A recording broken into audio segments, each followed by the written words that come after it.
cambió a los padres. A mí me quedó también eso. Con lo cual, mucho más.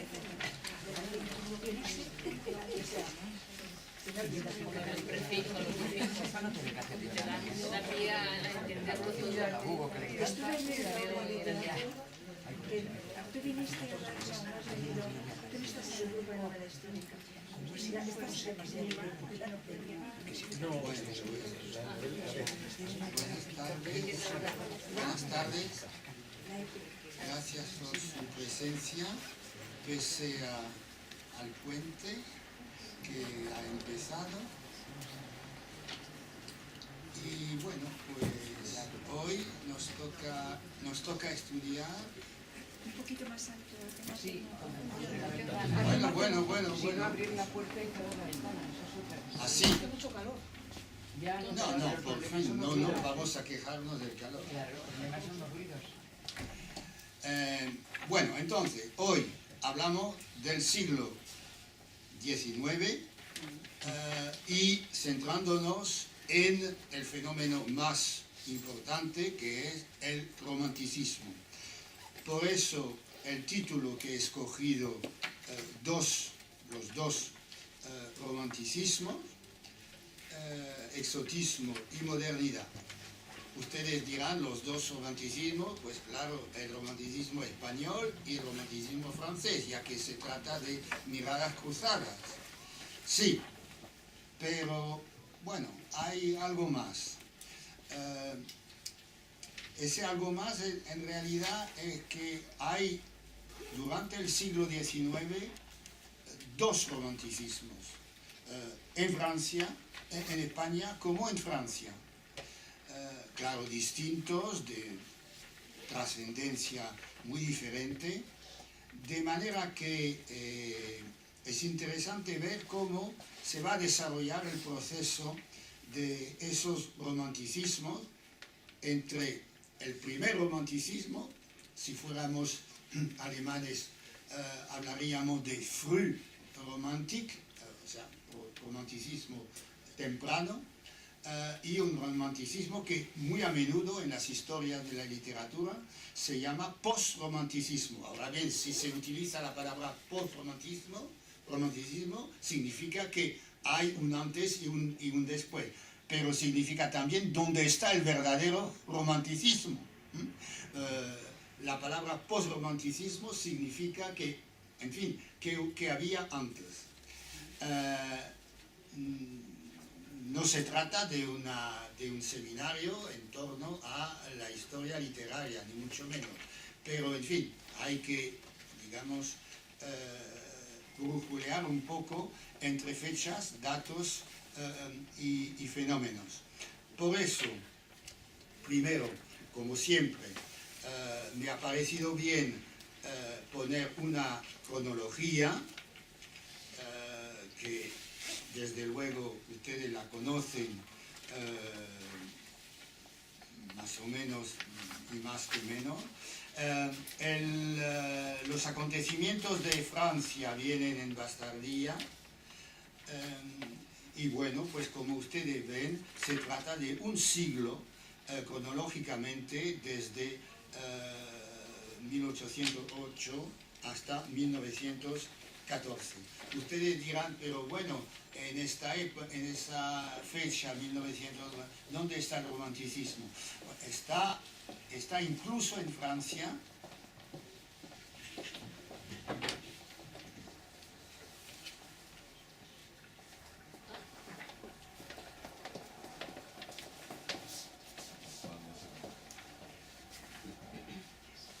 Incluso en Francia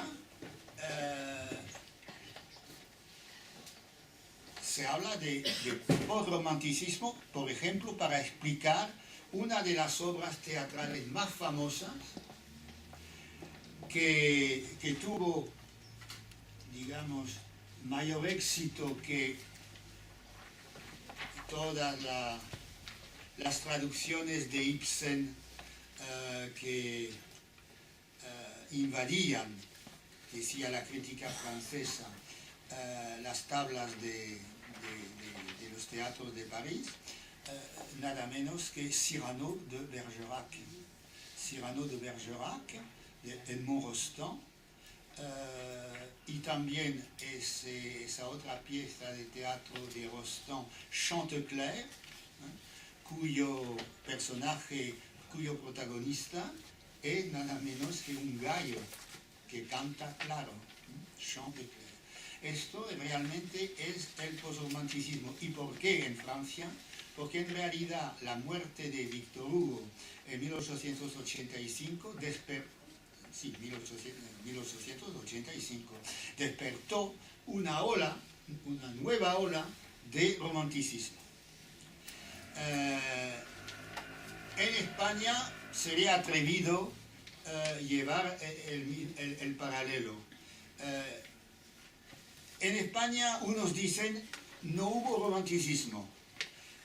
Si ustedes se acuerdan del seminario pasado, también había gente que sustentaba que no había luces, que no había ilustración. Entonces, no hay ilustración en España, no hay romanticismo, ¿dónde qué queda? Esto es un poco ridículo y falso. En realidad, dadas las condiciones políticas en España, puede hablarse, sin equivocación, de un primer romanticismo que duró nada más que 3 años. ¿Y por qué 3 años? Porque evidentemente se trata del trienio liberal, o sea, 1820-1823. Después del 23 viene lo que se llama en España la ominosa década. Y por sí mismo no hay explicación que añadir con esas palabras.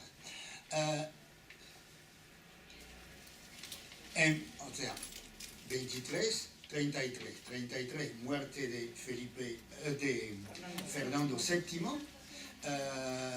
las guerras carlistas, que es un fenómeno, tal vez vamos a hablar de esto, y en 1834-36 surgen las pocas obras que pueden llamarse románticas. Entre ellas destacan evidentemente Don Álvaro del Duque de Rivas, que es el drama romántico por antonomasia.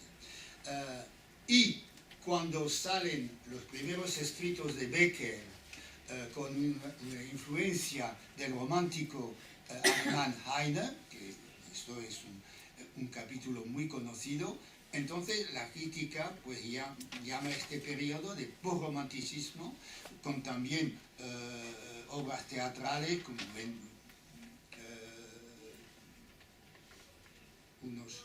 unos títulos muy poco conocidos, Ventura, pero en realidad pues desaparece el romanticismo, pero sigue existiendo lo que daba fuerza, dinamismo al romanticismo español, que es el exotismo, el costumbrismo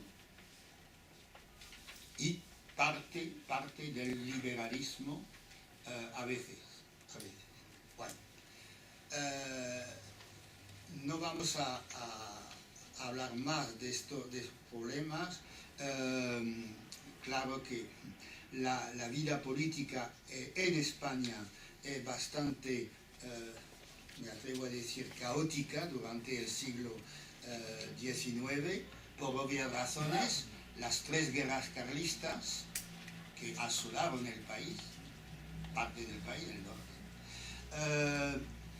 Un juego pseudo-democrático entre los conservadores y los liberales y los conservadores, el conservadurismo y el liberalismo, el famoso turno, una vez centro-derecha, otra vez centro-izquierda, y los problemas que surgen y que van a acabar con el fenómeno conocido del 98, que realmente es pura invención, porque antes del 98 sí que existían todos los rasgos de la famosa crisis del 98, como veremos. y tiene su importancia porque España en el 98 pierde las últimas colonias, pero también entra en una crisis, un aislamiento político que se perfilaba desde hace unos decenios, pero que realmente sume el país en una situación bastante preocupante. Fíjense ustedes que la vez pasada, con el siglo XVIII, podíamos hablar, a pesar de todo, de las dos monarquías que dialogaban, los Borbones de Francia y los Borbones de España. España seguía teniendo sus colonias muy importantes, fuente de riquezas. En 1825, independencia de América, que parece que no tuvo mucha trascendencia en Europa, pero en realidad empieza a borrarse del tablero europeo España. Y a mi modo de ver, y no es muy personal, las guerras carlistas fueron un fenómeno digamos, muy negativo, sobre todo a nivel de la opinión. Pues los franceses decían, pero ¿qué es ese país? Siempre en guerras intestinas, etc. Y el colmo, pues, es en 1870 la elección como rey de Amadeo de Saboya, acto fallido totalmente, abdicación 3 años después. Y bueno, en Francia, la guerra entre Francia y Prusia significa también un hundimiento, pero para España es realmente un hito bastante grave esta monarquía efímera y lo que supone después. También podríamos decir que la primera República Española, con sus 2 años, también fue un fracaso con consecuencias graves, en fin, preocupantes. Eso no cabe la menor duda. De manera que el reinado de Alfonso XII y el reinado después con la regencia de Alfonso XIII representa un periodo de relativa estabilización política. Bien, adentrémonos en lo literario, lo que nos interesa, y como primer punto, algunos jalones del romanticismo al post-romanticismo. Pues es la primera página. Entonces, el trienio, la revista El Europeo, cuyo título es todo un programa, López Soler, que también introduce con sus novelas a Walter Scott en España, y ese Carlos Arribao, que tuvo un papel bastante interesante y de más importancia, porque vivió mucho más que López Soler. Bueno, son dos catalanes de origen catalán. Y el primer hito es Mariano José de Lara, Artículos de costumbre. Permítanme decir una cosa de manera muy pedagógica. Hay que hacer una diferencia tajante entre artículo de costumbre y cuadro de costumbre.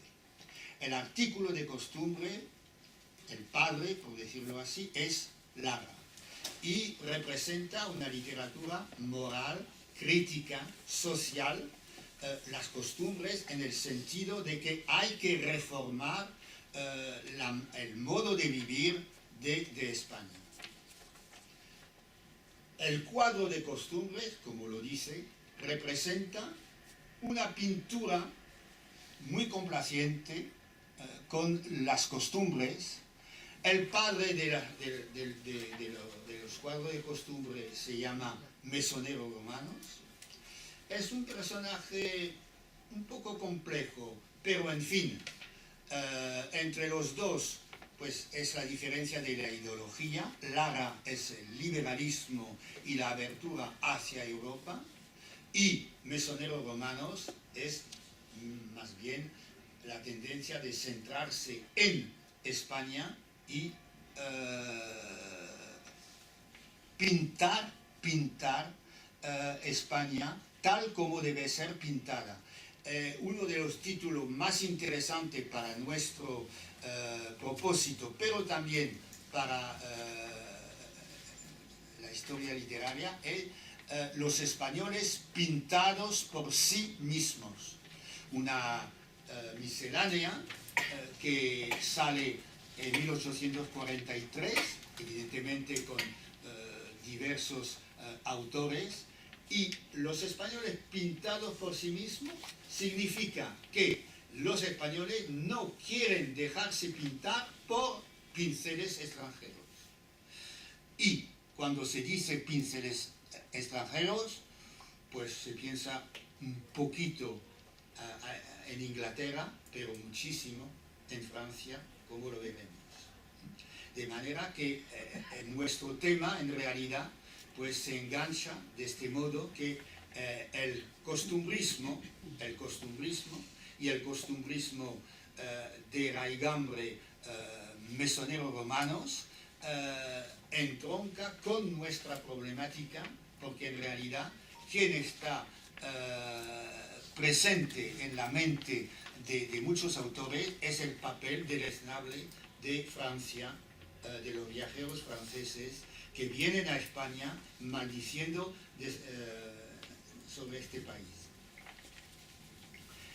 He escogido un pequeño trozo de un artículo de Lara, el castellano viejo, sacado de El pobrecito hablador, uno de los seudónimos, hubo varios, el más conocido de Lara es Fígaro.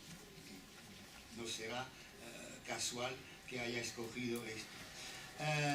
Entonces, es un retrato en Lara, tradición francesa, pero superada con mucho talento, en la tradición del retrato moral, la tradición clásica francesa, retrato moral, y lo tenemos aquí con el castellano viejo.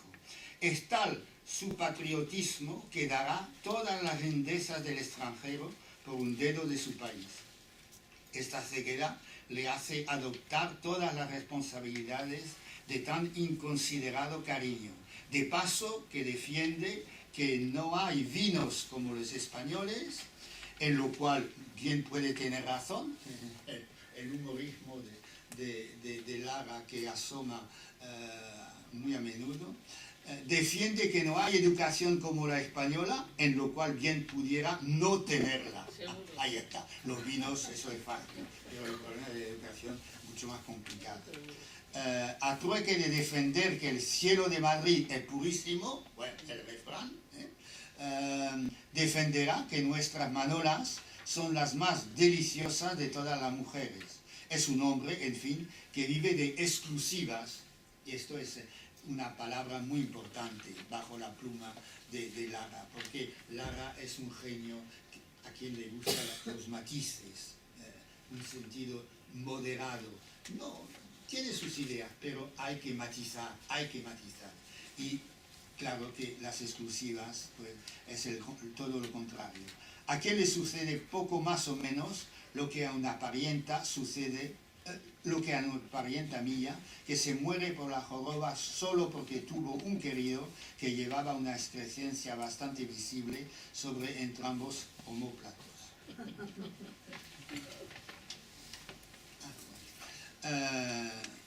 Pues, bueno, entonces, este espíritu del campanario, este chauvinismo, veremos la palabra un poco más tarde, y sobre todo ese viejo desde la Edad Media, España conoce el laus Hispaniae, el elogio de España en latín.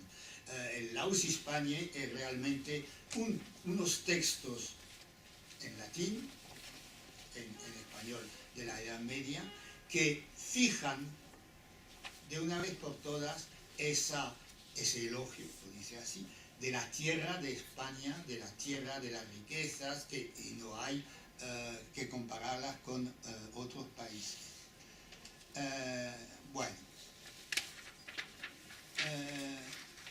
Eugenio de Ochoa, El Artista, que es una revista muy importante para el desarrollo, digamos, del gusto europeo, de las ideas que empiezan a desarrollarse en Europa. Bueno, ojo, el romanticismo en Francia empieza con Hernani, el drama romántico de Victor Hugo, y la fecha es 1830. 30. ¿Y por qué 30? Porque en realidad, pues, la restauración, o sea, los Borbones, los dos Borbones, Luis XVIII y Carlos X, quien decidió esa famosa expedición de los 100.000 hijos de San Luis, ¿no? Eso dice que en realidad los Borbones tienen como antepasado común lo que es la verdad histórica a San Luis, ¿eh? Pero bueno, ¿cuál fue el resultado de esa expedición allende el Pirineo? Pues el restablecimiento del régimen autoritario de Fernando VII, y esto para 10 años más. Entonces, en 1830 hay la primera revolución en Francia. Hernani un poco antes, pero en realidad cambiaban las ideas ya en ese año, que es muy importante. Y ojo también, vamos a ver a Victor Hugo. Victor Hugo es un genio admirable. Ya de antemano cito a André Gide, respuesta a la pregunta ¿quién es el mejor poeta francés? Victor Hugo, lástima, qué lástima. Bueno, fin de cita de André Gide, porque hay lo bueno en Victor Hugo y hay lo peor de todo también, porque un tío que escribía casi centenares de versos al día, pues no puede ser genial todo el tiempo. Pero hay que recordarse que el joven Victor Hugo, en 1824 se va a Reims, a la catedral de Reims, con todo el cortejo de Carlos X para la intronización de Carlos, la coronación, como los reyes de la Edad Media. O sea que eso fue un Luis XVIII, de manera muy inteligente, nunca quiso esa ceremonia, pero Carlos X sí. Entonces, pero en aquel entonces Victor Hugo era uno de los ultra. Eso digamos, con suma inteligencia supo evolucionar. Eso explica que hay un periodo en Francia entre 1823 y 1830 que es un falso romanticismo o un romanticismo muy reaccionario. Vale.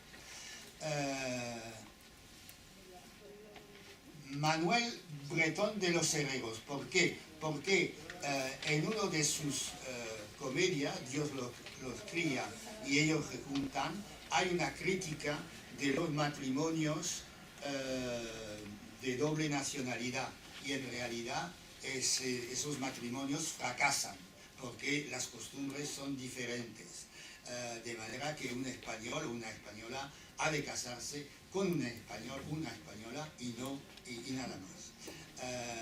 Bueno, fue una pieza de teatro que tuvo éxito y revela a nivel de las mentalidades unas tendencias muy profundas. Enrique Gil y Carrasco, el famoso novelista, uno de los novelistas de la primera mitad del siglo XIX, con El Señor de Bembibre, una novela histórica.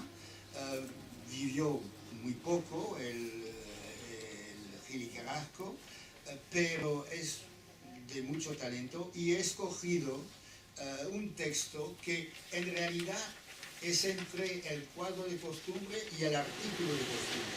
Lleva como título Bosquejo de un viaje a una provincia del interior. Una provincia del interior.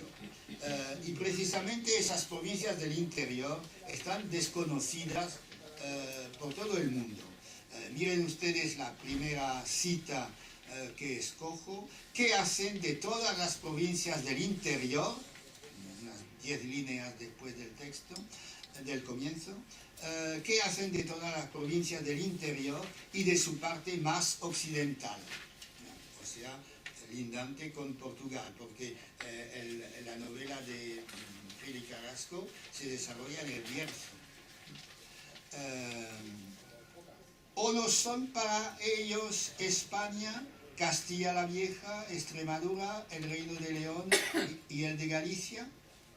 Raro suceso y ligereza inconcebible.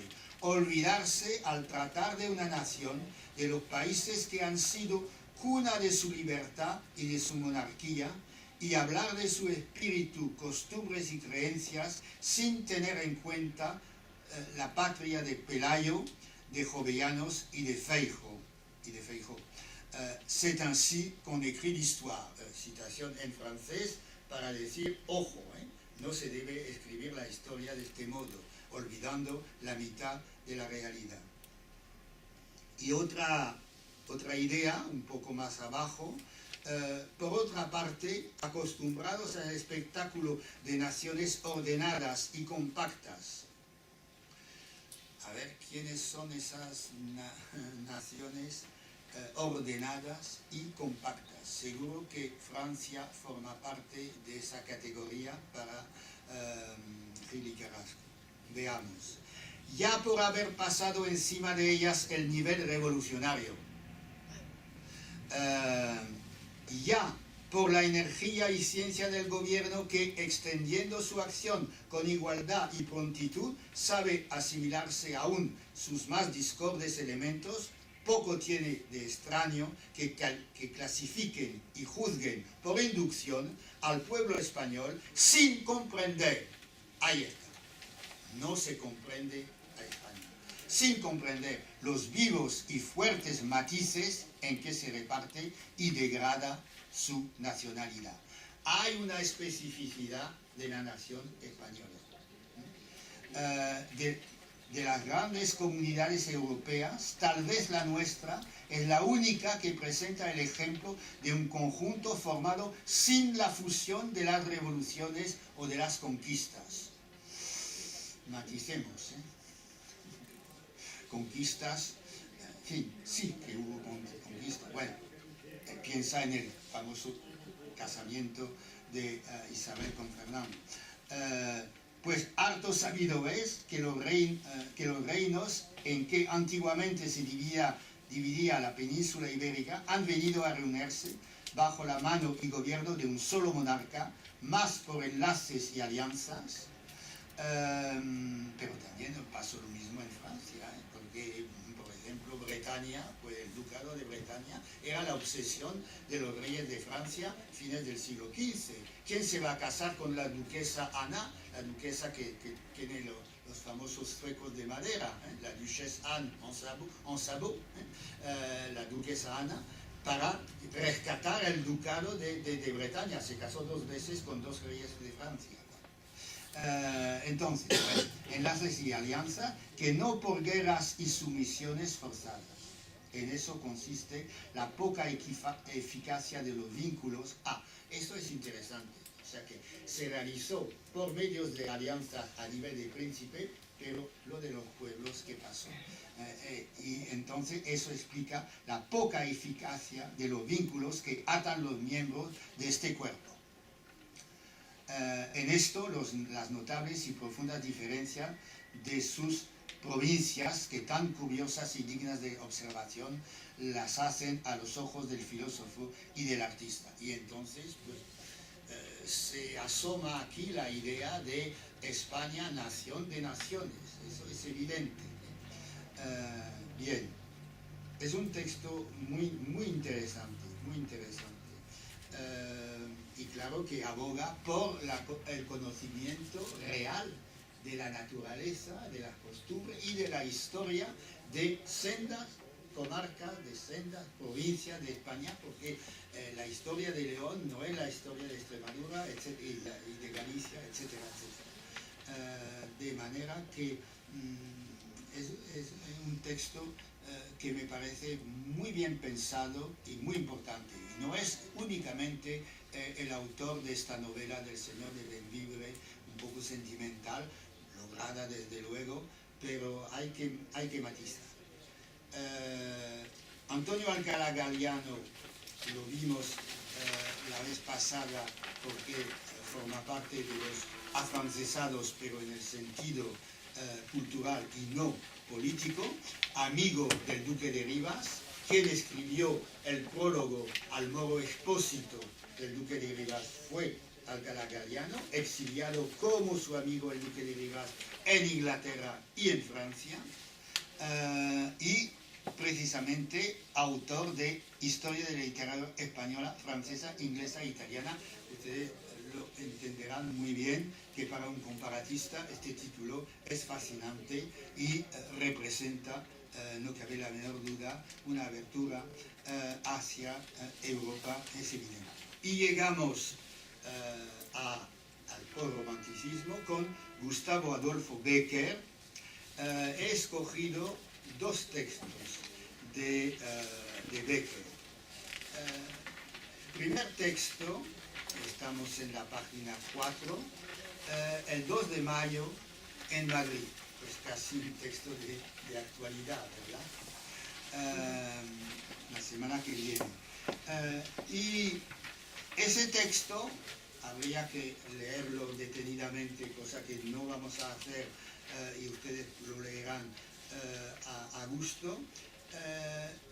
Es un texto muy interesante porque en realidad no enarbola Bécquer la defensa heroica, bueno, la defensa, pero la lucha contra el invasor francés, sino que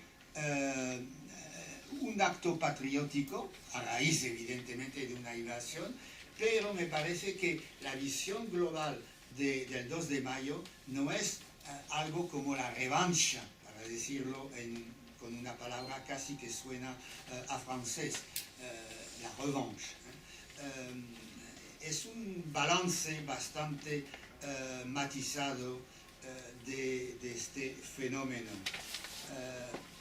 Detengámonos más en la leyenda toledana, el beso, porque también vamos a ver, en un texto totalmente de ficción, ese espíritu matizado de Bécquer.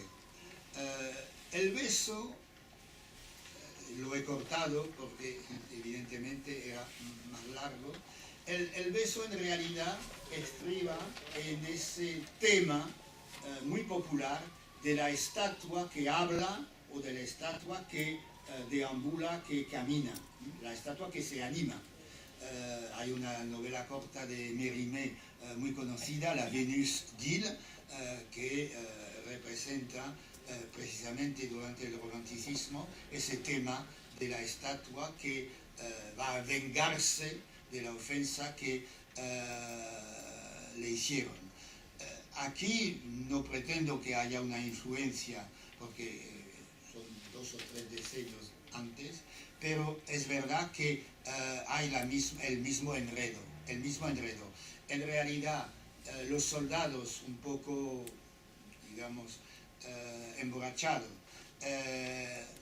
ofensan a doña Elvira, ¿y qué va a pasar? Pues el marido, desde su tumba, defiende el honor de su mujer. Vamos directo al final. En el momento en que su camarada intentó acercar sus labios ardientes a los de doña Elvira, la estatua yacente, habían visto al inmóvil guerrero, no tan inmóvil, levantar la mano y derribarlo con una espantosa bofetada de su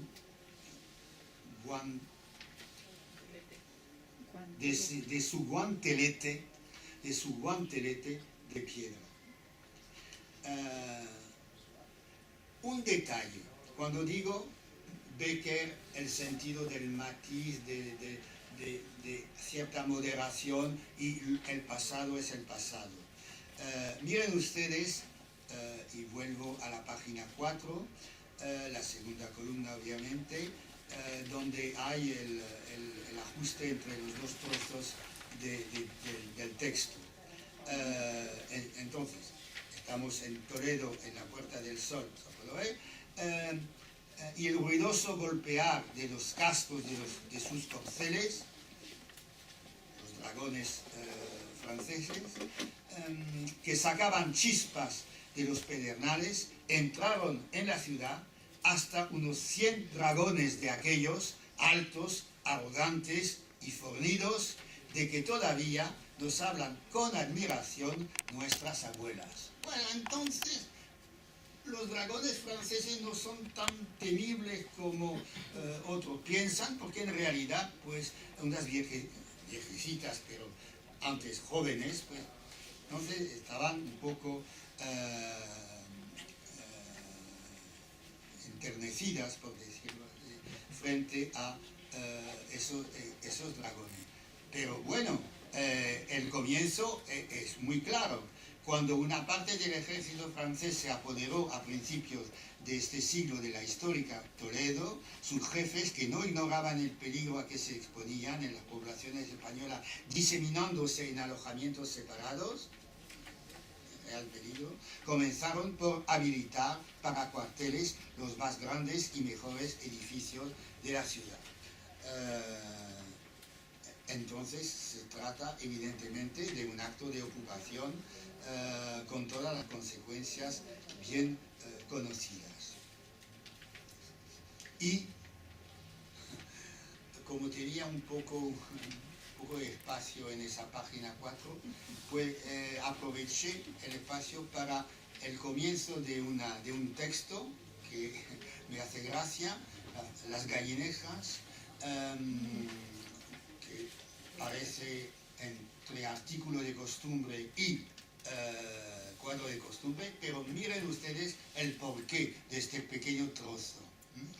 Verdad es, segundo párrafo, verdad es que todavía se conservan vestigios de lo que pudiéramos llamar raza indígena. Es un español que habla de los españoles, raza indígena. Ejemplares curiosos de ciertos tipos, palabra clave del costumbrismo. No hay habitantes, no hay ciudadanos para el costumbrismo, hay tipos. Lo pintoresco. Ciertos tipos que, aunque un tanto desfigurados, o sea que por el costumbrismo, por la tendencia a lo pintoresco, recuerdan aquellas manolas y chisperos que hicieron célebres los barrios del Lavapiés, las Vistillas y el rastro. Verdad que si Goya, miren ustedes la tradición que va esbozándose bajo la pluma de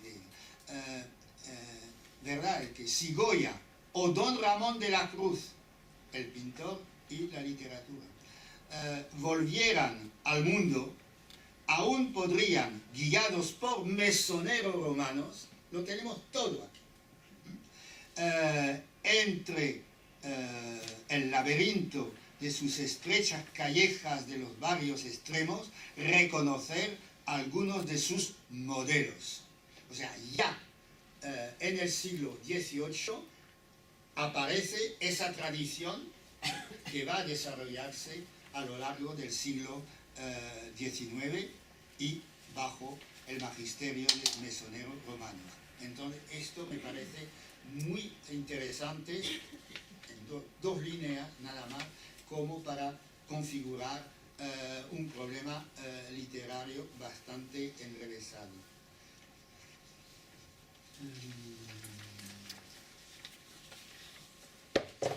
Y Pérez Galdós, bueno, Pérez Galdós para los episodios nacionales, evidentemente. Me parece interesante ver también la posición muy matizada de Pérez Galdós, por medio de personajes. El narrador es neutro, pero con tendencia, si nos referimos evidentemente a los problemas de la invasión francesa, evidentemente. Neutro, pero no puede callar, digamos, su censura, evidentemente, frente a la violencia del ejército francés. Pero por medio de unos personajes, Galdós puede matizar el problema. Primer ejemplo, y eso es muy rápido, el adorador Pacorro Chinitas, hombre del pueblo, que se va a Monteleón a combatir. Va a entregarse a la defensa del parque de Monteleón. Bueno, entonces, dice lo siguiente: el francés me gusta, el amorador dice, el francés me gusta, pero allá, en su tierra, me parece muy bien pensado esto, cada uno en su país. Una aristócrata,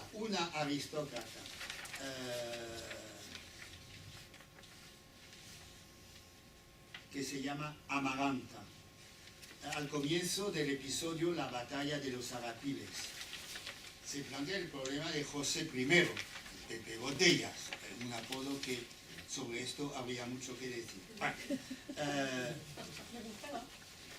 Bueno. Entonces, ¿qué opina esa aristócrata Amaranta? Es un rey bastante bueno, y al verle y tratarle, no se puede menos de deplorar que lo hayan traído, en vez del nacimiento y el derecho, la usurpación y la guerra.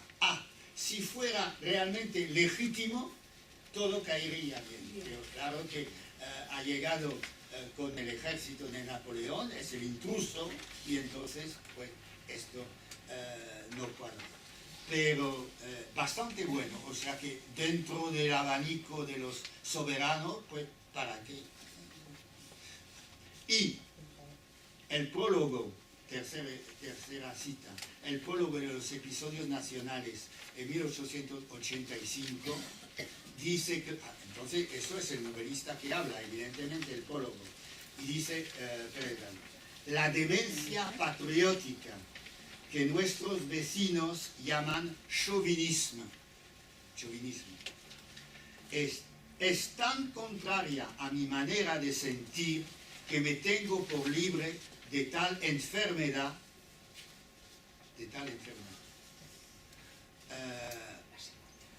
entonces eso es la explicación de una posición bastante matizada, pero nada de chauvinismo español, al narrar las contiendas y las luchas entre españoles y franceses.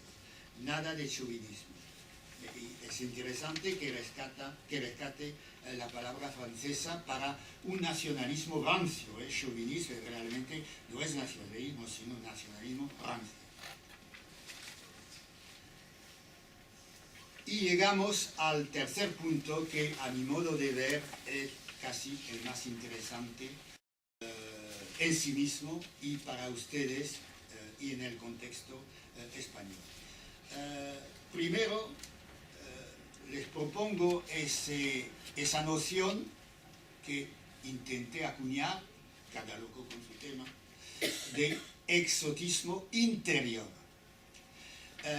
Los franceses van a España y, mirando un país extranjero, escriben, producen efectos de exotismo exterior por medio de viajes y ficción. El fenómeno español y que tiene tantísimas consecuencias y muy graves, es un exotismo interior. Y vamos a ver precisamente la explicación de ese adjetivo interior. O sea, ya lo tienen ustedes, ya tienen ustedes la respuesta. Los españoles pintados por sí mismos. No dejemos al extranjero la tarea de pintar a los españoles. Somos nosotros que vamos a presentar a españoles y a España. Y por eso he acuñado esto, la noción de exotismo interior, con unas consecuencias ideológicas muy importantes. Evidentemente sale como primer ejemplo a Serafín Estebanez Calderón. Siempre fue para mí un enigma que este señor fuera, un enigma sí, pero fuera muy buen amigo de Prosper Mérimée. Prosper Mérimée, presentado como un liberal, muy amigo de la futura emperatriz de Francia, Eugenia de Montijo. Estebanez González representa una ideología rancia, realmente rancia.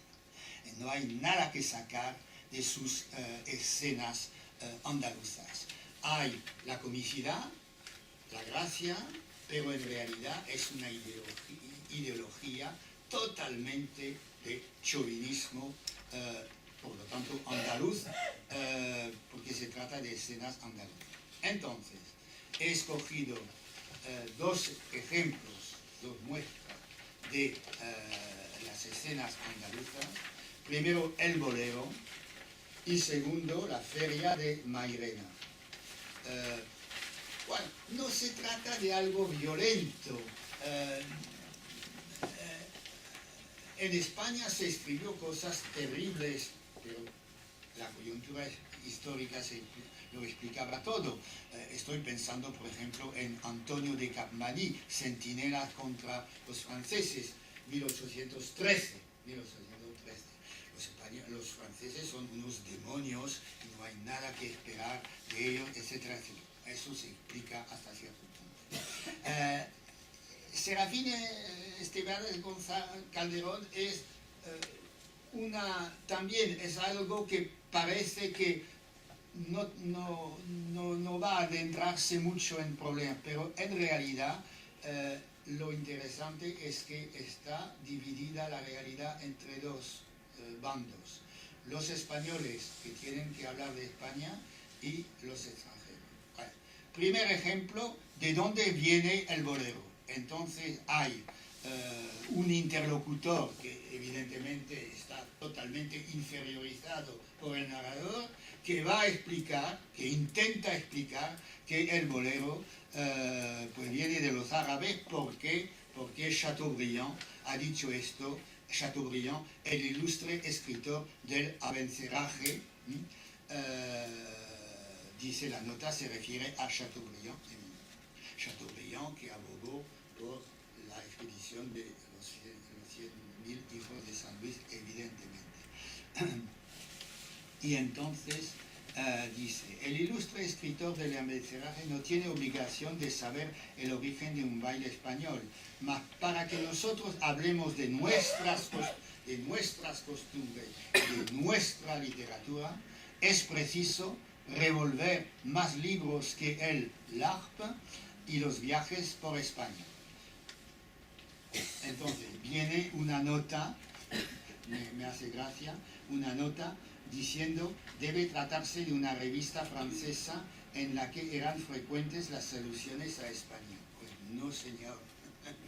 No, señor. Se trata de un señor que se llamaba de la Harpe, autor de un precioso curso de literatura, muy conocido, que era la obra, digamos, crítica durante todo el primer imperio. La Harpe, sin en una sola palabra. Bueno, no se trata de una revista, pero lo dejemos. Entonces va a explicar que el bolero es algo muy español. El bolero no es baile que se remonte en la antigüedad más arriba que a mediados del pasado siglo. y bien considerado, no es más que una glosa más pausada de las seguidillas, baile que, según testimonio de Cervantes, comenzó a tañerse y danzarse en su tiempo, como se ve por la aranga de la dueña dolorida. Se refiere evidentemente al Quijote, hubiera podido elegir el ejemplo de la gitanilla. Bien. Más interesante es, porque estamos realmente en el cuadro de costumbre tradicional, la feria de Mairena. Y bajo el pretexto de pintar, pero ¿qué es pintar? Esa feria de un pueblo andaluz, va a, digamos, presentar de cierto modo la realidad. Miren ustedes el comienzo. El refinamiento de la civilización no ejerce allí su odiosa y exclusiva tiranía. Es interesante para mí esa posición negativa, o sea, el rechazo de cualquier tipo de realidad ajena a la realidad española. Y como la civilización europea, es la francesa, evidente, primero, el refinamiento de la civilización, vamos a rechazar el refinamiento de la civilización y estar entre nosotros y con la alegría bien conocida. Todos disfrutan, los goces, la holgura son allí el patrimonio de la muchedumbre. A ver, ¿qué hay como realidad bajo esta palabra? Porque están al alcance de todos. O sea, una democracia, una igualdad ante la fiesta. Más abajo, los vinos extranjeros ceden allí al famoso y barato manzanilla, la aceituna de 1000 modos y siempre sabrosamente disfrazada. ¿Quién va a escribir un artículo sobre el adverbio siempre? La realidad no muda, no evoluciona. La realidad española es siempre la misma y no hay que tocarla. Siempre. Toma como ama de casa sobre la francesa. Ahí está el problema. En realidad están pensando el refinamiento de la civilización, los franceses, los vinos extranjeros, los franceses, todo lo malo, los franceses. Sobre la francesa y aparatada trufa, apatatada, perdón. Apatatada, disculpen. Apatatada, y la lima, el limón dulce y la naranja, manjar aristocrático en otros países. Manjar aristocrático en otros países, pero en España es un fruto democrático, no es aristocrático. Y al final, vosotros dos fuisteis los maestros del gusto de la tierra, los dechados de la majeza en toda la feria aquella vez, así como Mairena será siempre la universidad de los trajes y costumbres de Andalucía en toda su pureza, sin mezcla ni arrendajos de vestimentas, ni usos advenedizos. ¿De dónde vienen esas modas que pueden añadirse a la tradición andaluza? De Allende el Mar, ni Allende el Mar, Inglaterra, ni Allende los Pirineos, y dale con tu abuela. Bien.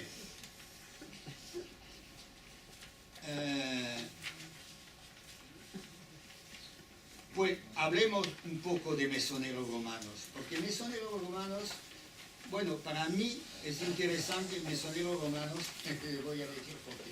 Porque el joven Pérez Galdós, recién llegado de su lejana Canaria, su aprendizaje lo hizo en la tertulia de mesoneros romanos. Y por algo será, claro que era el genio de Pérez Galdós, pero hasta cierto punto Mesoneros Romanos ha sido el maestro, con muchas comillas, de Pérez Galdós. Y por eso hay que matizar la presentación.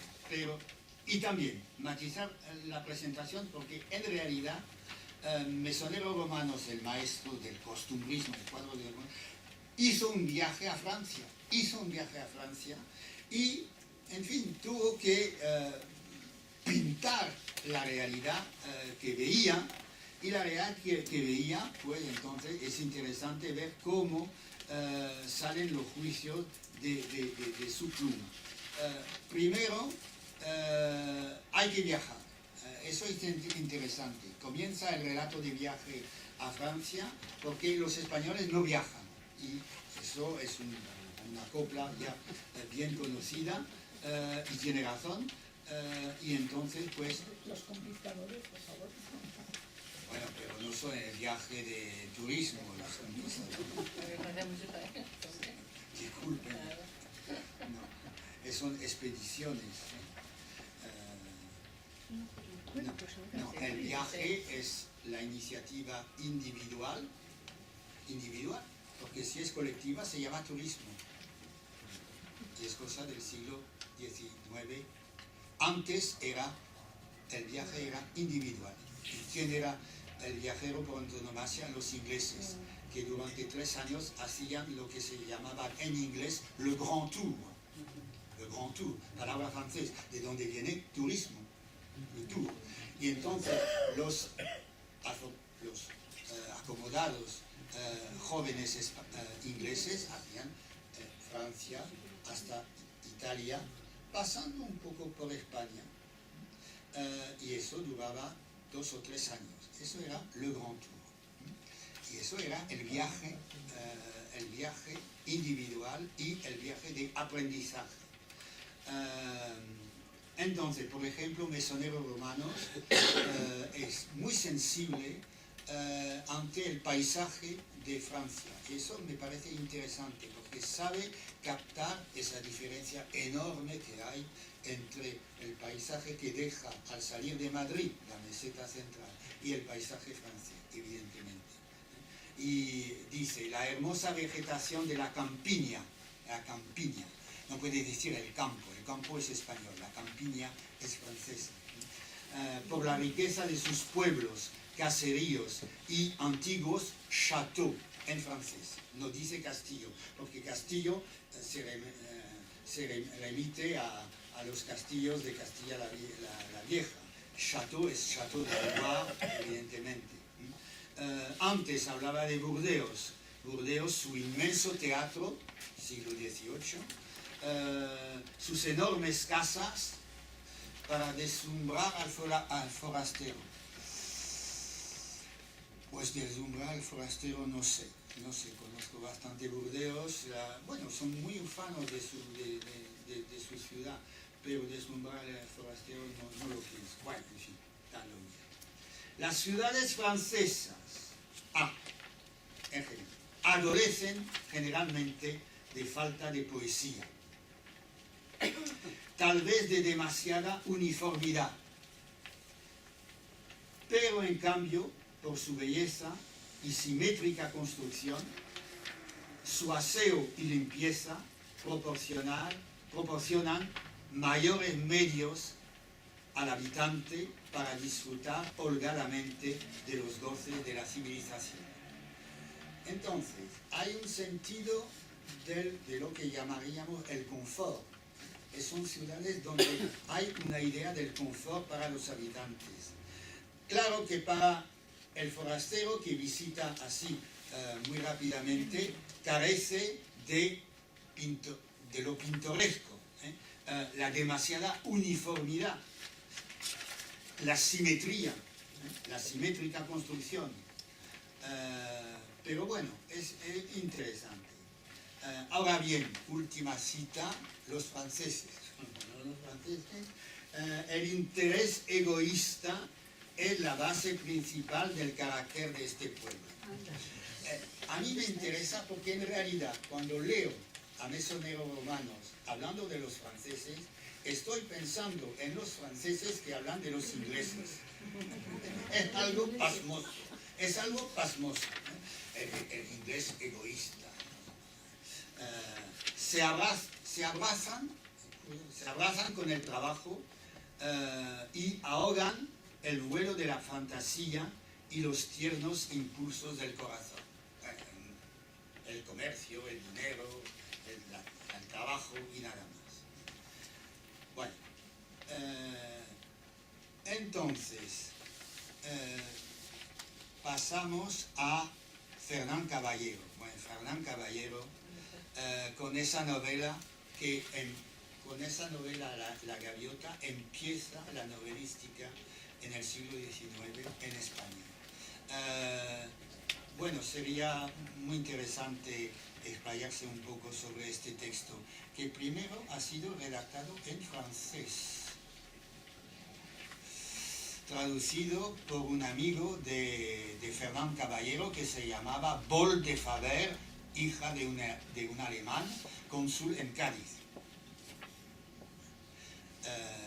Para lo castizo conozco mejores ejemplos, pero muy bien, muy bien.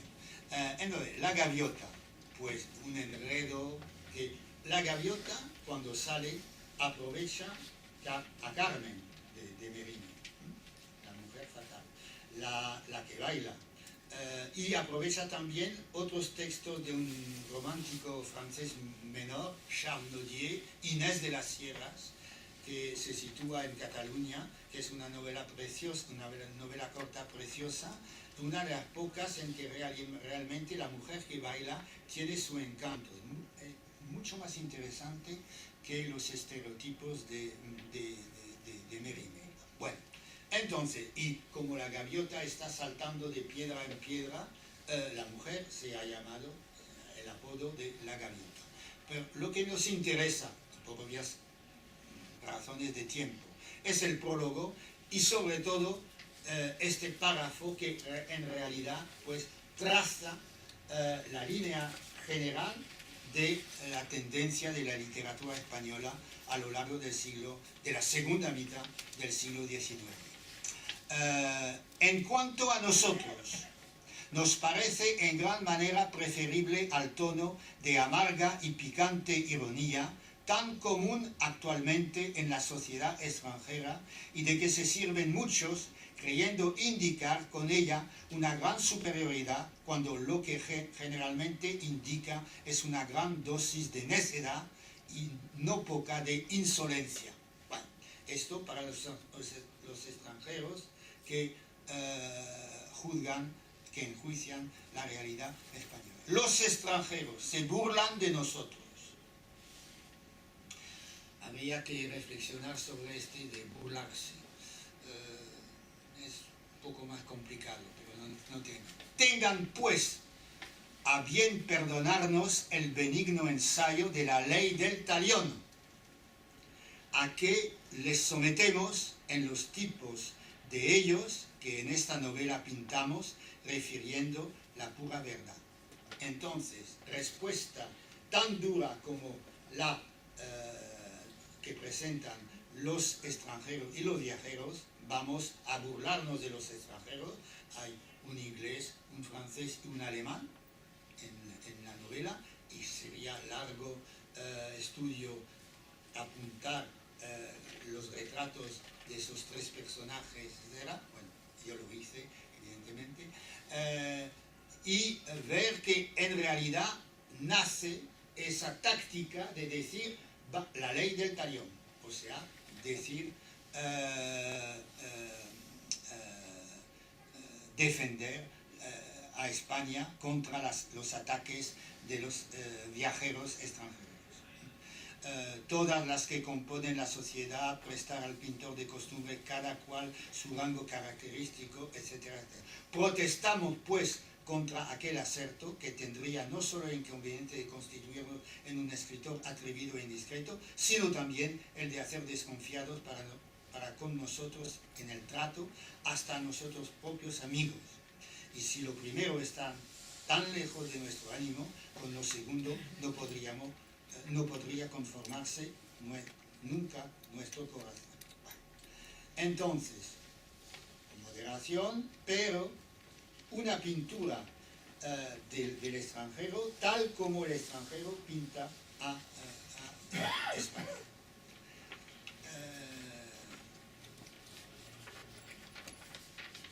Saltamos evidentemente diversos numerosos diseños para llegar a José María de Pereda. Escenas. Hay el cuadro y hay la escena. Son las dos palabras del costumbrismo. Escenas montañesas y también Peñas Arriba, porque Peñas Arriba es el elogio de la alta montaña que proporciona la salud, porque el héroe viene de Madrid totalmente enfermo y recupera su salud merced al buen clima de la montaña, la patria chica de Pereda.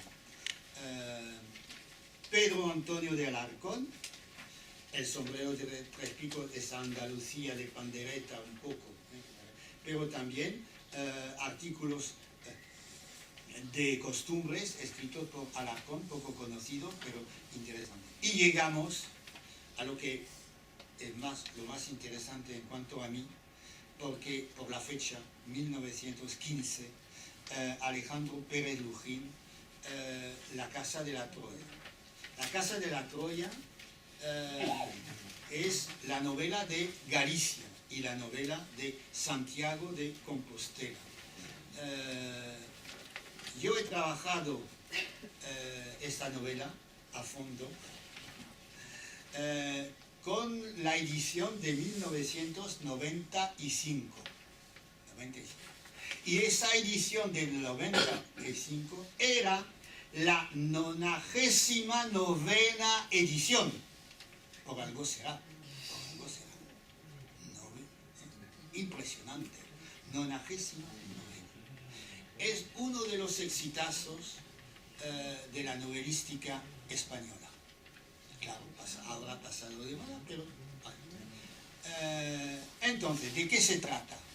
Pues el subtítulo es Estudiantina, es la vida de los estudiantes en Santiago de Compostela. Viene un madrileño, un señorito, despachado por el padre, fastidiado por la conducta de su hijo, y entonces le manda a Santiago porque no puede más con él en la corte. Es un señorito que se divertía, entonces no se va a divertir en Santiago. Pues sí, va a divertirse y divertirse mucho. Bueno, el enredo es que se va a enamorarse de una gallega, Carminia. Va a enamorarse del paisaje. La novela que empieza con el tema de la lluvia incesante, está en el coche con los caballos, etc. Y dice, bueno, está lloviendo. Llegamos a Santiago. Pero se olvida la lluvia cuando, ya enamorado de Carmiña, descubre el paisaje gallego, las rías, etcétera, etcétera. La vida estudiantil es de las más divertidas. Hay un gallego que sabe tocar la pandereta. O sea, que en realidad, ¿en qué consiste?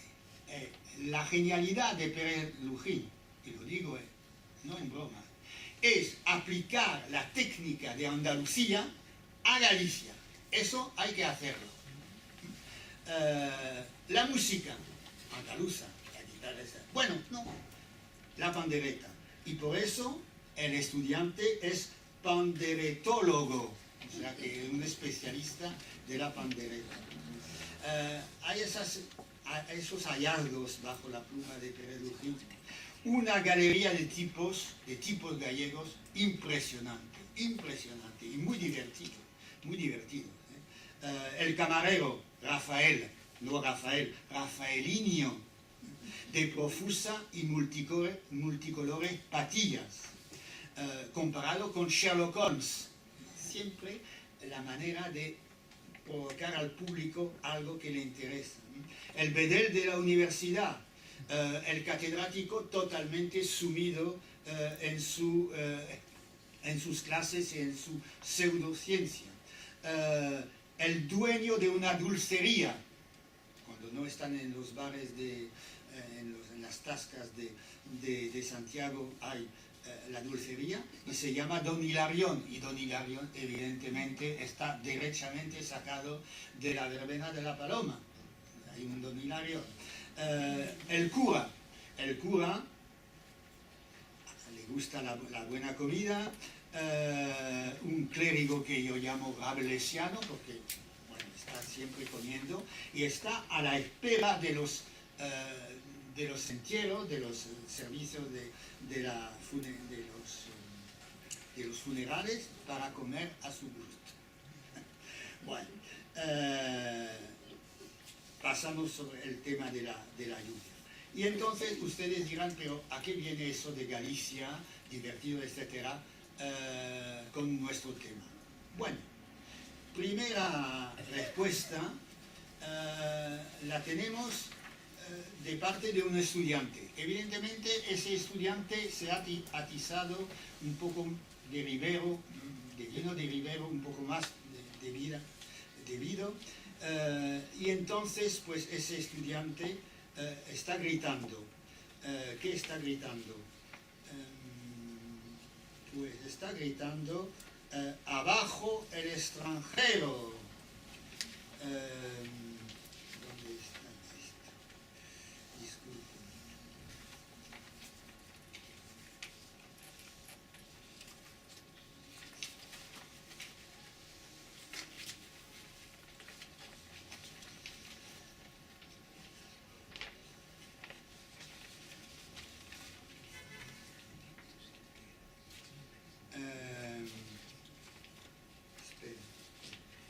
Abajo el extranjero, fuera el vil invasor. ¿Quién es el vil invasor en España? En Galicia. No, en Galicia. El vil invasor es de Francia. ¡Viva Galicia! Abajo la Revolución Francesa. In vino veritas. In vino veritas. Pero eso lo descartamos. El narrador, eso es mucho más interesante. ¿Qué dice el narrador? Bueno, primero toma el apóstrofe al lector sobre el paisaje gallego y dice: ¿qué sabéis de paisajes, de panoramas, ni fastuosidad de la naturaleza, vosotros, los que habéis corrido el mundo de punta a cabo, sin gozar la dicha de asomaros a la maravilla, al pasmo de las rías, los montes y los valles gallegos? Entonces, se derrumbe todo ante la realidad gallega. Segundo apóstrofe. ¿Y dónde mejor? ¿Dónde mejor? Han escogido Galicia como viaje de novios el don Gerardo, el señorito, y la Carminia. ¿Y dónde mejor que Galicia? ¿Qué valen París, Londres, Viena y todas las ciudades y todos los países del mundo al lado de uno de los umbrosos sotos mariñanos, soto, palabra gallega, junto a la tierra única que diríase hecha para nidos de enamorados? Como están enamorados, han escogido Galicia. Me suena que hay la explotación de la tradición de la poesía amorosa de Galicia, porque no olviden ustedes que Alfonso X el Sabio escribía castellano cuando se trataba de leyes, pero escribía en gallego cuando componía poemas de amor. El gallego era, la forma primera del portugués, era la lengua del amor, la lengua de la corte. Entonces, me parece interesante ese intento después de Pereda, después de la hermana de San Sulpicio. La hermana de San Sulpicio es otro alegato en pro de Andalucía de parte del protagonista que viene como Armando Palacio Valdés de Asturias y se enamora de una andaluza que está por ser monja. Y bueno, no es monja, a punto de, y afortunadamente llega el señorito y entonces sale el enredo de amor. Me parece que se ha inspirado también de este modelo Pérez Lujín. O sea, una manera de compaginarlo todo dentro de, de varias tradiciones literarias. Bien. Y bueno, pues la historia de las ideas. Pues la historia de las ideas, si escogemos a Balmés y a Donoso Cortés, es la ideología de la reacción total, de la derecha, del conservadurismo.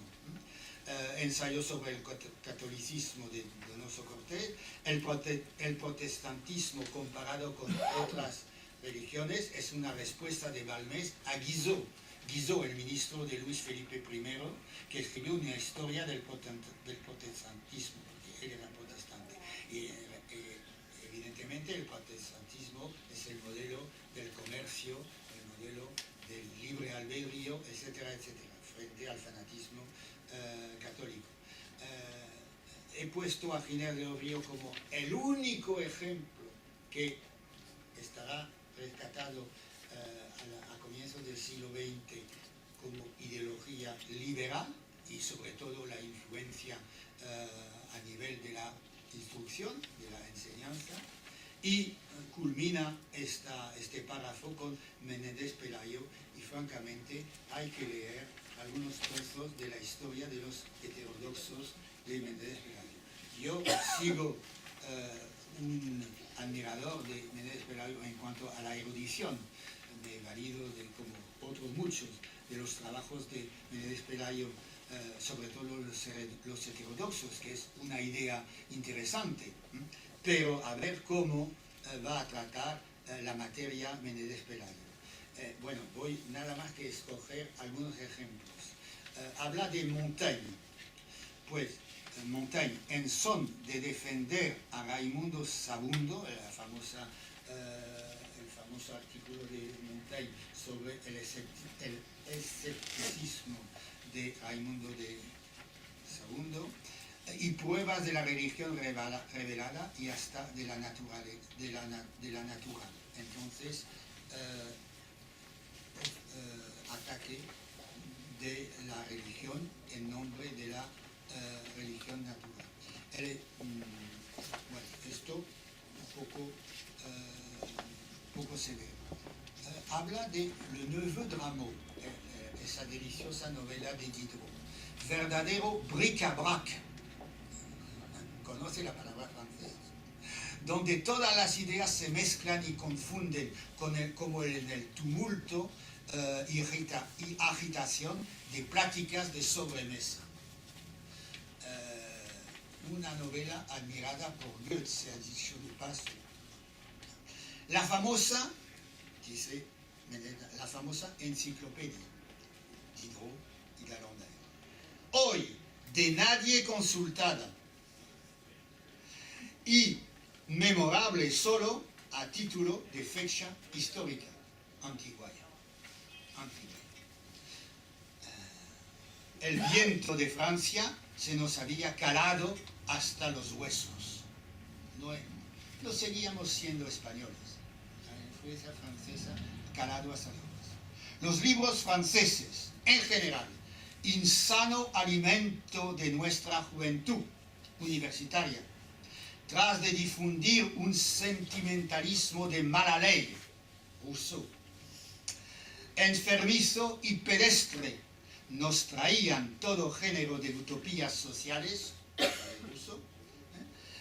de bestiales regodeos materialistas y de burlas y sarcasmos contra todo lo que por acá venerábamos. Es una obra impía, la influencia francesa. extendido prodigiosamente el conocimiento de la lengua francesa, desde que el padre Feijóo dio en recomendarla. Falso, no recomienda, lo hemos visto. Dice que hay que conocer el francés, pero no recomienda el conocimiento, con preferencia al de la griega, que él ignoraba. Siempre esa manera de crítica oblicua. No eran necesarias traducciones para que las ideas ultrapirenaicas, allende el Pirineo, llegasen a noticia de la gente culta. Los corífeos de la impiedad son los escritores franceses. La anarquía y depravación intelectual la produjeron los escritores franceses. Georges Sand, hoy día, dice Menéndez Pelayo, indigestos abortos hoy olvidados. Entonces, si están olvidados, ¿para qué hablar de esto? No están olvidados, ni mucho menos. Regocijémonos en el consuelo de que aún queda en España ciencia católica y aún informa el espíritu cristiano nuestra literatura. Bueno, entonces, hay filósofos católicos. ¿Quiénes son? Balmes, Donoso Cortés y el padre Serefino González, pues yo digo muy conocido en su casa, pero Serefino González. Fernán Caballero, rescatada por Menéndez Pelayo. La angelical novelista, la angelical novelista, una vida sentimental de la más tumultuosa, si queremos adentrarnos en detalles. Pero bueno, angelical, ¿para qué este adjetivo? Nada más que porque defiende las costumbres andaluzas. Pereda, Pereda el vecino, porque Pereda, el sin igual pintor de costumbres populares, no tan populares, aristocráticas. Bueno, entonces, Menéndez Pelayo representa al final del siglo XIX esa mezcla de una erudición perfecta, de una ciencia pasmosa, pero juicios que realmente no son aceptables. Sobre todo de parte de un erudito que lo sabe todo y que en realidad pues muestra, revela una ideología totalmente partidaria. La crisis finisecular. ¿Hasta dónde nos quedamos? 10 minutos más. Bueno, es que en realidad pues había mucha materia. Pues vean ustedes, tienen esos textos. Curiosamente, Unamuno está al lado de Fernán Caballero.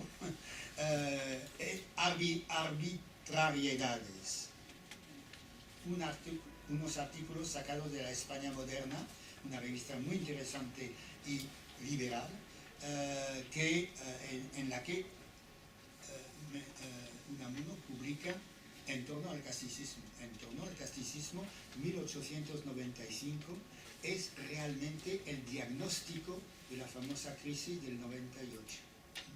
Y con esa idea de que hay que abrir las ventanas, dice Unamuno, abrir las ventanas, porque se asfixia España. La juventud no tiene porvenir. Hay que leer detenidamente el último capítulo de En torno al casticismo, porque siempre se habla del casticismo, de la casta castilla, de esos juegos de palabras. Pero el último capítulo tiene como título sobre el marasmo actual de España. Y entonces en ese capítulo todo queda dicho para que después aparezca la famosa crisis del 98. Pero Unamuno, 10 años después, 1906, pues en un texto que provoca, porque hay digamos, una voluntad de provocación de parte de Unamuno, el chiste muy conocido, Unamuno paseándose por una ciudad castellana al lado del casino, entremos, estoy en contra. Tiene su gracia, y entonces pues va a sustentar la tesis opuesta a Baroja. Baroja que ensalza la vida fácil de Francia, está en Arcachon, al sur de Burdeos, vive a sus anchas y entonces se enoja Unamuno de esa vida tan holgada o desahogada que conoce Baroja. Y entonces, pues evidentemente que sale el tema de los franceses. Página 7, los extranjeros, sobre todo los franceses, no toman de nosotros sino lo menos nuestro, lo que menos choca a su espíritu. Y ello es natural, lo que se acomoda a la idea de que nosotros tienen idea que es siempre y forzosamente superficial. Y nosotros, pobrecitos, cedemos a este engañoso halago y esperamos el aplauso de fuera de los que en realidad no nos entienden y aún nos entiendan, no nos comprenden. Y hay cosas más interesantes. No es del todo injusto lo que dice Unamuno. Página 8. El énfasis, la hinchazón, el conceptismo, el paradojismo son el lenguaje de la pasión.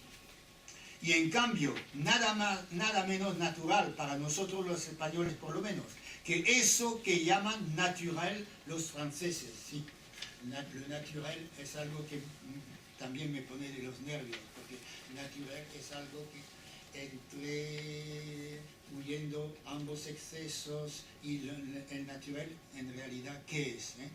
Hay versos desde Boileau sobre chasser le naturel, il revient au galop, el famoso verso de Boileau, y que suele ser producto refinado y exquisita y artificiosa elaboración. Cada adjetivo tiene su importancia. Refinado, exquisita, artificiosa, ya están bajo la pluma de Esteban Calderón. No sé qué francés ha dicho que la literatura francesa es la que expresa elocuentemente los grandes lugares comunes humanos. Pues es un crítico hablando de Racine, eso es, no cabe la menor duda, Racine, los grandes lugares humanos. Pero lo que yo diría es que en esa literatura que tantos estragos ha hecho y sigue haciendo en España, pues Menéndez Pelayo tiene razón, tantos estragos, entonces, ¿dónde está? Que tantos estragos he perdido. Se expresan y hallan su forma adecuada todos los sentimientos medios y todas las ideas medias, y no caben bien en ella ni las ideas ni los sentimientos extremos. Es una literatura sensual y lógica, y por tanto luminosa y alegre, y nosotros los españoles somos en general más apasionados que sensuales y más arbitrarios que lógicos. O sea, ese retrato del español hecho a partir del francés es una pista envenenada esto, definir al español en relación con el francés. ¿Se acuerdan de Carlos García? Bueno, es decir, debemos volver a hacerlo, porque acaso no lo somos tanto, ni mucho menos como en otro tiempo lo fuimos. Y evidentemente hay que poner de relieve esa tesis de Unamuno. No hay que europeizar a España, hay que hispanizar. Bueno, muchas gracias. Y ahí está la tesis. Pero esto del intento de españolizar a Europa, único medio para que nos europeicemos en la medida que nos conviene, mejor dicho, para que digiramos lo que del espíritu europeo puede hacerse nuestro, ¿verdad? Es cosa que hay que tratarla aparte. Y también este párrafo, la profunda convicción, por arbitraria que sea, remite al título arbitraria, más profunda cuanto más arbitraria.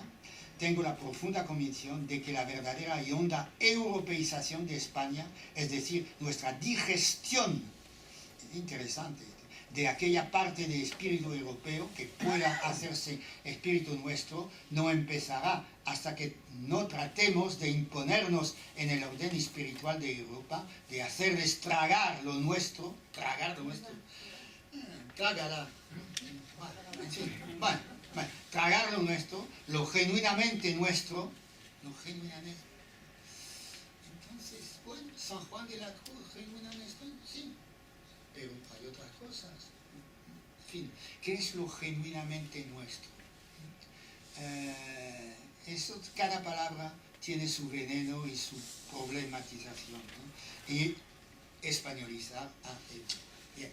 Entonces, con las botas de 7 leguas siempre. Los franceses ante España, los viajes de los franceses.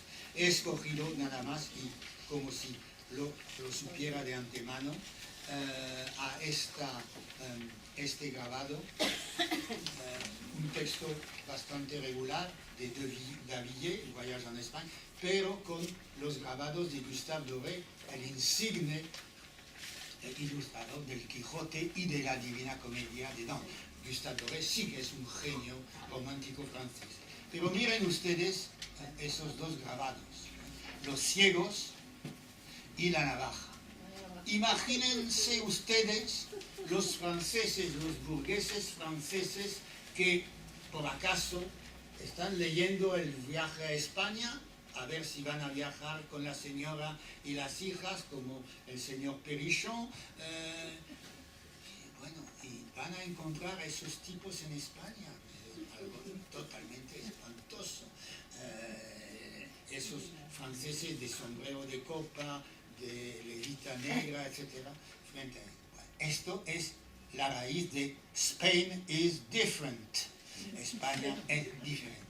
Con toda la ponzoña, con todo el veneno, y con todo lo pintoresco, pero lo pintoresco para mí tiene poco valor.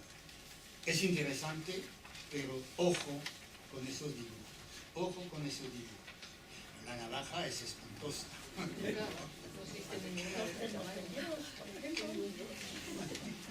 Y pasamos rápidamente a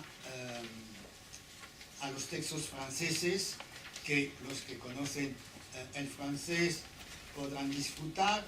He escogido el poema de Musset, l'Andalouse, no por el seno Bruni, moreno, Bruni, que tiene la huella del sol, un andaluz au sein Bruni, porque en realidad lo cita Azorín en un texto que ustedes tienen al lado de página 8, que alude, como buen conocedor de la poesía francesa, el poeta Musset, que hiciesen rabiar a todos los alcaldes desde Tolosa al Guadalete.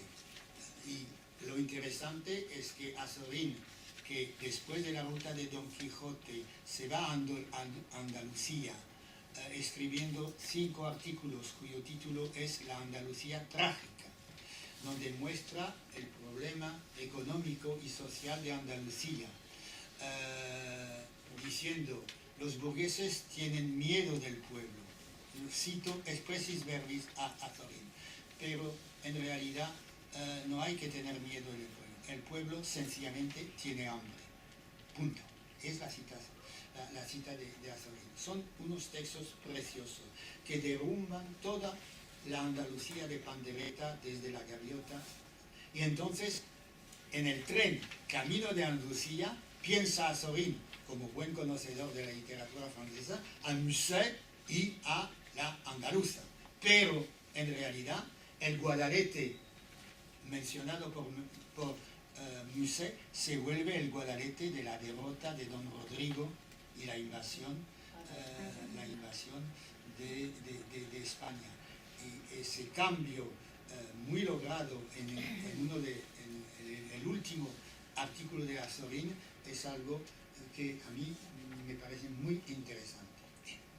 Entonces, después de Musset viene evidentemente quien más conoce de los poetas franceses España, por haber vivido cuando niño, cuando chico, en España, es Víctor Hugo, el hijo del general Hugo, gobernador de Guadalajara y pensionista en el Colegio de los Nobles, calle Hortaleza, y viviendo en el Palacio Macerano, calle de la Reina. Entonces, Madrid lo conoce muy bien el chico llamado Víctor Hugo. Y entonces he escogido una antología de las citas más interesantes en relación con nuestro problema, la visión de España. Entonces, primero, a mon père, o sea, el general Hugo. Entonces, significa la vuelta al padre, significa el cambio de ideología. La madre conservadora, derechista, ya no existe para Víctor Hugo, la madre de Víctor Hugo, y surge el recuerdo del padre que va a invadirlo todo hasta la vejez. Eso es muy interesante. Es una coartada. El padre en realidad es la imagen de, bueno, del pueblo que logra, que lucha por la libertad, etcétera, etcétera. Eso es la imagen del padre.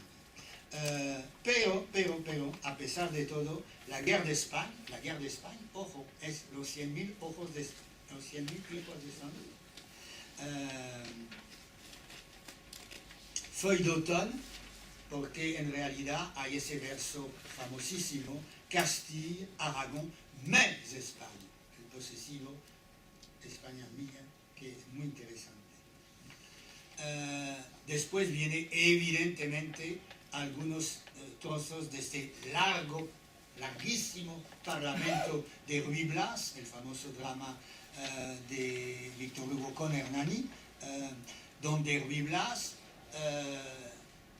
critica a los ministros de Carlos II, oponiendo Carlos II a Carlos I, al emperador, y empezando con Bon appétit, messieurs, porque todos los duques y condes están hablando de sacar dinero, sacar provecho de España, y entonces le dice que aproveche, señor. Conseillers vertueux no son virtuosos ni mucho menos. Entonces la crítica del gobierno egoísta de esos aristócratas, acabando por primero el apóstrofe a Carlos V, Carlos V, que es uno de los personajes más importantes de Hernani, opuesto a Hernani. Hernani es la coronación de Carlos I como Carlos V. Carl Espagne se meurt, Carl Espagne s'éteint, la imagen de la decadencia, y la imagen final, el águila imperial que está cociendo en la olla infame de los ministros de Carlos V. Cuit pour oiseau plumé, sin plumas, en la olla infame de los ministros. Un texto muy interesante, sacado de Azorín, los valores literarios, un testimonio que, bueno, de paso muestra la erudición portentosa de Azorín, lo conoce todo. Entonces rescata en el semanario pintoresco de Mesoneros Romanos el testimonio de Ramón de Navarrete, que se fue a visitar a Víctor Hugo y termina la visita a Víctor Hugo con unos versos que Víctor Hugo dedica a España. Y claro que el primer verso, español, soyons frères, seamos hermanos, es una de las rarezas en la literatura francesa, porque de hermanos nada.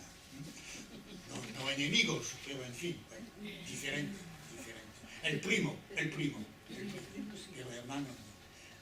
Car vous avez la Chile, vosotros tenéis a Aquiles, el Cid, y nosotros tenemos Homero, o sea, Corneille, el dramaturgo del Cid. Y esos versos de Hugo con los dos hemistiquios. Esto es el tic insoportable de la poesía de Víctor Hugo. Los dos, el balanceo. Car vous avez la Chile et nous avons l'Homère.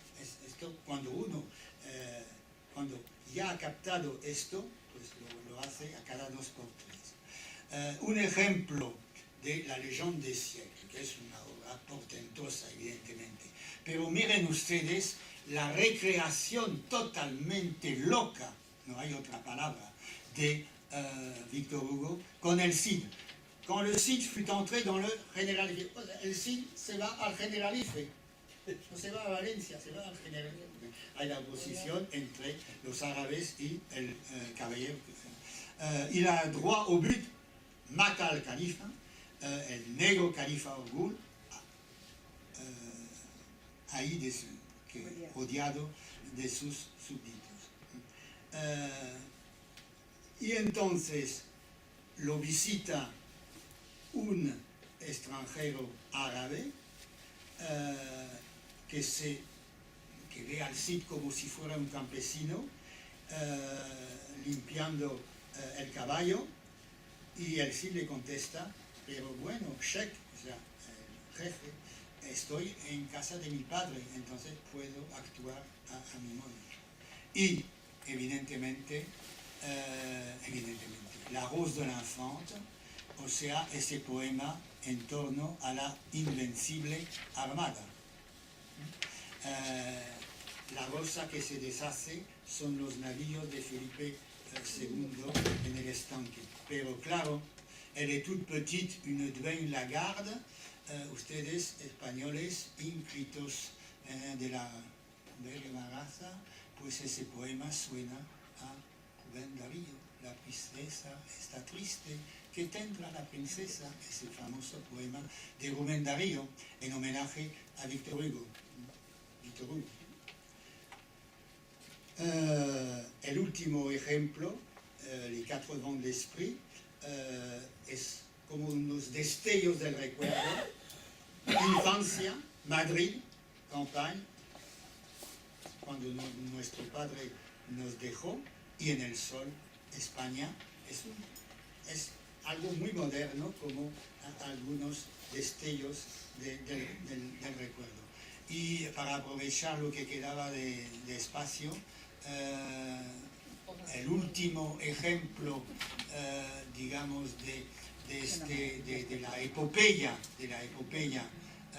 española, de la conquista, el famoso soneto Le Conquérant, que todos los franceses en la escuela lo aprendían de memoria. Yo hablo como buen conocedor, comme un vol de Gerfaut hors du charnier natal, los gerifaltes, que son los conquistadores, que no viajaban ahí en el Atlántico, sino que conquistaban, que se embarcaban de palos de Molière, routier et capitaine, partaient ivres d'un... ¿Perdón? Expedicionario. Ebrios de un sueño heroico y brutal. Bueno, y nada más, porque en realidad la imagen de España, la operette, nada más que decir que la moda española, el exotismo de ese postromantismo en París, a raíz de la exposición de 1889, primer centenario de la Revolución Francesa, la exposición universal, un periodista de la Ilustración, esa famosa revista que tiene su equivalente en España, la Ilustración, dice: París se españoliza. La moda francesa, hay las faldas con nombres españoles, los perfumes españoles con nombre español, los sombreros españoles. Y claro, la mujer por antonomasia, la bella Otero, que se llamaba Otero. Y entonces, ¿qué hacen los franceses? Pues hacen un juego de palabras diciendo que en realidad no es la belle Otero, sino la belle au toro, a los toros. Y con eso termino pidiéndoles perdón por el tiempo gastado. Que disfruten del puente, y nos volvemos a ver para la última sesión dentro de un mes que termina esto. Muchísimas gracias. No, claro, yo me quedo hasta cuando quiera, ¿no? suerte, Monsieur Daniel Henry, porque hoy es San Isidoro de Sevilla. Ajá. ¿Sabes? No. ¿Quién era San Isidoro de Sevilla? Es que es muy Pero interesante. Isidoro de Sevilla, el de las etimologías. Sí. Y el recogedor de... Yo no digo que es libro de cabecera, pero San Isidoro de Sevilla sí que es interesante. Es uno de los ejemplos de la ciencia española, pero en la Edad Media, pillado por todas los... hay dos textos, las etimologías de San Isidoro y la Silva de Varia Lección de Pedro Mejía. Azorín supone, y con razón, que Montaigne conocía, porque Montaigne era medio español, o por medio de la madre judía. Montaigne era judía. Entonces, pues, Azorín piensa que Montaigne ha conocido este texto portentoso de Pedro Mejía, la Silva de Varia Lección, que después pasó como refrán, Silva de Varia Lección, donde trata de todo y de nada, y una suma de ciencia, de erudición, y aprovechó esto. Pero Azorín reconoce que Montaigne es muy superior a Pedro Mejía. A lo largo de su charla, de su conferencia, de sus lecciones fantásticas, nos ha ayudado a que repasemos, porque hay cosas que no se pueden estar de acuerdo con lo que usted ha dicho. Entonces, de todo lo que ha dicho, cuando estudiábamos, creo recordar que una de las definiciones del romanticismo es la individualidad y los nacionalismos. Y en esa clave es donde hay que entender todo lo que usted ha dicho. Solamente hemos visto en esa época también, supongo que a lo mejor yo no he venido a otras conferencias, a lo mejor habla de usted también, o lo va a hacer en otros países, por ejemplo Alemania, Inglaterra, que también tendré que decir. Y entonces, en ese contexto, y viendo la situación que se vive en España, se puede entender aquello. Recordemos los afrancesados y la diferencia que había entre los que apoyaban y los que no apoyaban. Y entonces sí es muy lamentable, pero es que hay que recordar, usted termina con Víctor Hugo y tenemos Los Miserables. Y refleja la situación que tiene Francia también. O recordamos la caída de Napoleón, o recordamos la toma de la Bastilla, y entonces Francia no es el desecho de que ha vivido de paseo, ¿no? Sino que esto es consecuencia de momentos históricos que se viven. Y luego que haya exaltados de una cosa o de otra, sí, pero recordar que, en fin, un siglo de oro en España es un siglo de oro en España, que la labor que hace España en América, los conquistadores, hay que estudiarlo bien y hay que saber qué ha querido decir todo eso, en el tiempo. No es ahora momento de, en fin, y seguro que usted es un gran conocedor y historiador y lo sabe. Pero usted nos ha explicado fenomenalmente la postura de Allende los Pirineos, y también sería interesante ver que España no es la bandereta, los toros y los volantes, sino que es otra cosa también.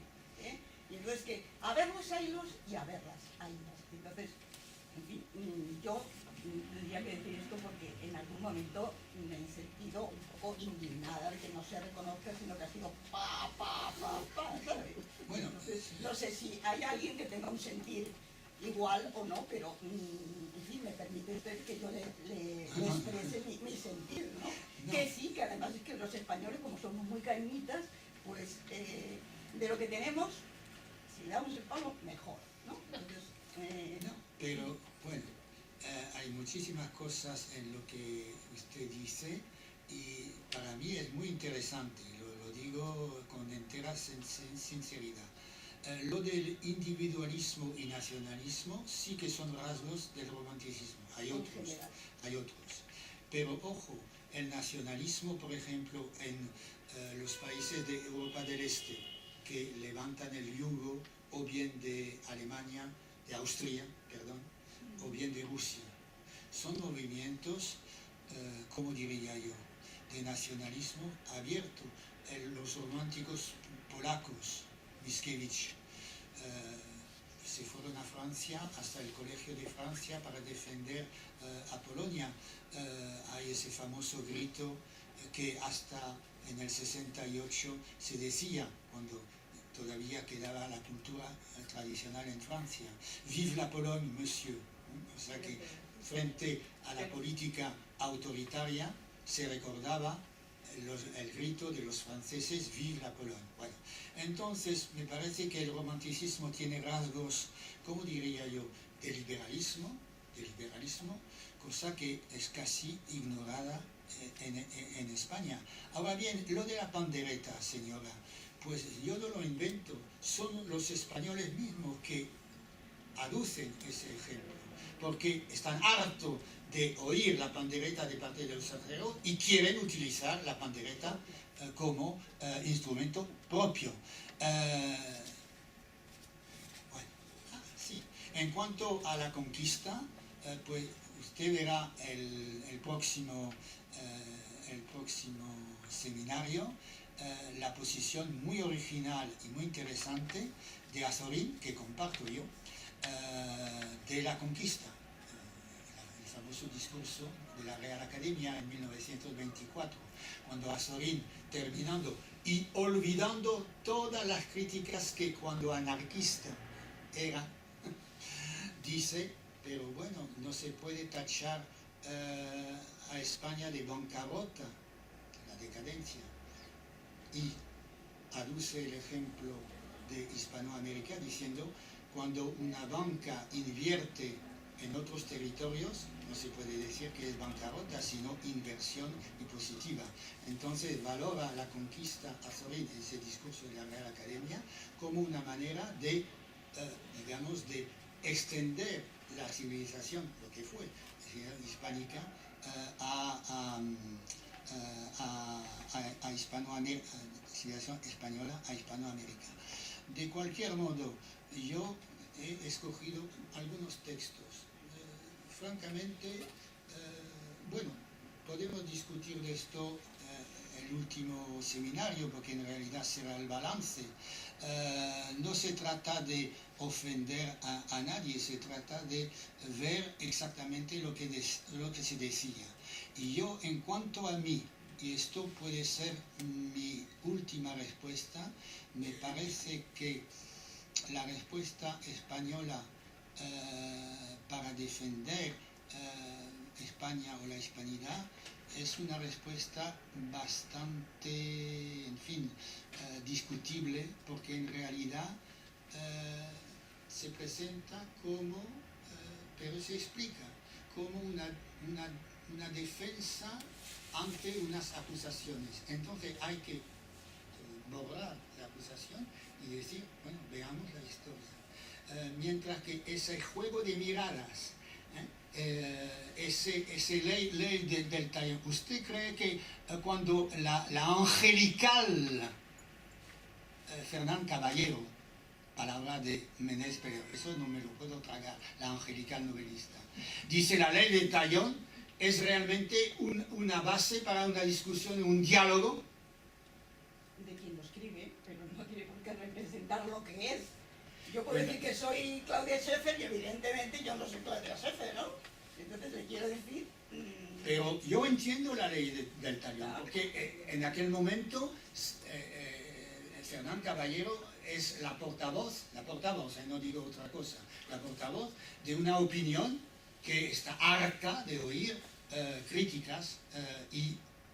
No críticas es del siglo XVIII, de pinturas parciales.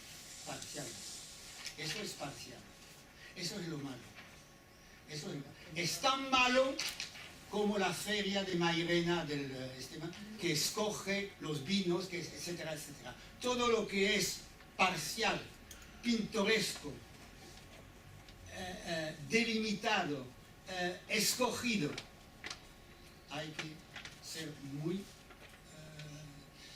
cauto con esos ejemplos, porque en realidad escoger un rasgo de la realidad pues, es muy peligroso. Yo, francamente, para mí eso me da asco, si usted quiere saberlo, me da asco. Pero no por eso acepto los juicios de Menéndez Pelayo. Los leo con interés y he estudiado de manera sumamente atenta a Menéndez Pelayo cuando yo hacía mi tesina sobre Voltaire en España, con perdón. francés que estudia Voltaire en España, pues es verdad, pero la ciencia española vista por Méndez Pelayo realmente es algo muy discutible, muy discutible. Y en realidad con la erudición pues se va descaminado, Esto, mi opinión. Muchas gracias. Gracias.